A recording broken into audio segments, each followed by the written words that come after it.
they brought a bunch of kids who loved to paint, put them all together, and these kids innately they loved to paint. Okay. After a while, what they did is they introduced a reward after every kid finished the painting. So the idea of success, basically, they introduced whether it's a candy or whatever, right? And then immediately after that experiment, what they've done is they withdrew the reward. So right now, you're no longer kind of being rewarded on that painting or what have you.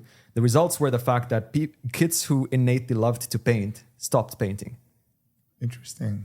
Their dopamine levels got so spiked at their reward level that their natural love of painting is no longer a dopamine producer for them. So they were actually chasing that actual reward or the candy or what have you, right? And this is why I'm saying it's about the progress. So the only way to sustain your dopamine levels is to actually do this slow and steady microdosing on progress, as opposed to having this, $1 million, chasing that 1 million or chasing that car or this or this or that.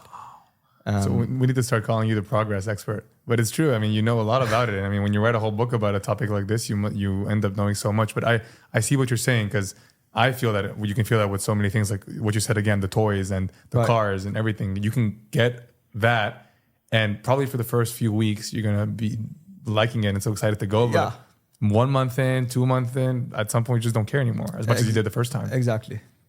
So then from your perspective, you're saying we got to get small and steady wins under your belt? One way or another. The idea is to try to, again, program yourself to say that my fulfillment, like you do not seek happiness or try to program yourself that happiness does not come from the end result. Happiness comes from the actual. But how do you program yourself and from your perspective? So I think the first thing is to ask yourself, why are you doing this? And this is why, to me, this book is about finding your identity, because you really need to be genuine to yourself.